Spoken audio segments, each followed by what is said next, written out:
Inclination of line. आज हम बात करेंगे कि कोई लाइन जो है वो इंक्लाइंड किस तरह से हो सकती है। फॉर एग्जांपल ये हमारे पास दिस इज एक्स एक्सिस, ये आपके पास है वाई एक्सिस, ठीक है, x axis and then y axis. अब देखें इंक्लिनेशन का मतलब है कि कोई लाइन जो है वो पॉजिटिव एक्स एक्सिस से जो नॉन हॉरिजॉन्टल स्ट्रेट लाइन है उसके साथ कितना एंगल बनाएगी and that angle will B from theta, या अगर आप लेट सपोज वो एंगल थीटा कहते हैं तो थीटा जो है वो ग्रेटर देन 0 डिग्रीज होना चाहिए, ठीक है, एंड लेस देन 180 डिग्रीज होना चाहिए, ठीक है। इस चीज को हम बोलेंगे दिस इज कॉल्ड इंक्लिनेशन। इसको हम बोलेंगे inclination of this line L. अब कौन सी लाइन एल है? लेट्स से अगर मैं यहाँ पे एक लाइन ड्रॉ करता हूँ, अब अगर आप देखें तो इस लाइन ने एक्स एक्सिस के साथ एक सर्टेन एंगल बनाया हुआ है।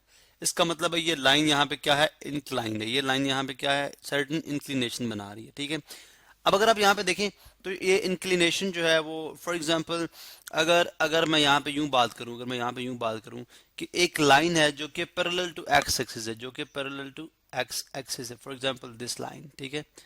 अब अगर आप ये लाइन देखें तो ये इंक्लिनेशन कितनी बना रही है? 0। यहाँ पे अगर यानी इस लाइन के लिए थीटा कितना होगा? 0। बिकॉज देखें एक्स एक्सिस अगर आप यहाँ पे अगर अपने ओरिजिन को यहाँ से शिफ्ट करके यहाँ पे ले आए तो this will be your x axis, और ये लाइन जो है वो एक्स एक्सिस के ऊपर हो जाएगी। लेकिन हम तो देख रहे हैं एक्स एक्सिस से लाइन कितनी उठी हुई है ऊपर की तरफ, ठीक है, ऊपर की तरफ कितनी उठी हुई है, या टूवर्ड्स एक्स एक्सिस से कितना अवे जा रही है, ठीक है। सो ये बेसिकली हम बात करते हैं इंक्लिनेशन की। इसका मतलब है हर वो लाइन जिससे 0 डिग्रीज, ठीक है, हर वो लाइन जो कि एक्स एक्सिस के साथ पॉजिटिव डायरेक्शन में, देखिए पॉजिटिव हम लेते हैं जो काउंटर क्लॉकवाइज, जिसको एंटी क्लॉकवाइज बोलते हैं। अगर आप इस तरफ आएंगे तो वो क्लॉकवाइज होगा, या जो है वो वो उसको हम नेगेटिव कंसिडर करेंगे। तो लेकिन हम नेगेटिव इंक्लिनेशन में नेगेटिव की बात नहीं कर रहे, हम इंक्लिनेशन में पॉजिटिव की बात करें। इसका मतलब है इंक्लिनेशन ऑफ लाइन क्या होगी? किसी भी लाइन का एक्स एक्सिस के साथ कितना एंगल बनाना है, ये बेसिकली कहलाएगी उसकी इंक्लिनेशन ऑफ लाइन। फिर हमने देखा जी अगर एक लाइन एक्स एक्सिस के पैरेलल है तो वो 0 इंक्लिनेशन बनाएगी।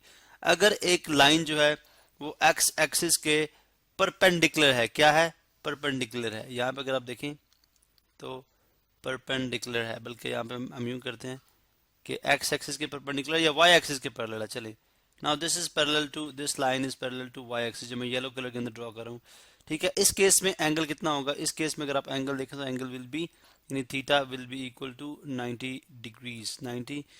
तो यहाँ से हमें सिंपल ये बात समझ आती है जी, इंक्लिनेशन जो होती है वो किसी भी लाइन की एक्स एक्सिस के साथ जो है वो कितनी बेंडिंग है, ठीक है, या कितना झुकाव है टूवर्ड्स एक्स एक्सिस या टूवर्ड्स वाई एक्सिस या अवे फ्रॉम वाई एक्सिस, लेकिन in between 0 degree and 180 degrees होना चाहिए, ठीक है। और जब एक्स एक्सिस के पैरेलल को लाइन होगी तो इंक्लिनेशन अल्फा एंगल 0 होगा, जब वाई एक्सिस के पैरेलल को लाइन होगी तो एंगल जो है वो 90 डिग्रीज होगा, ठीक है। So this is called inclination of line.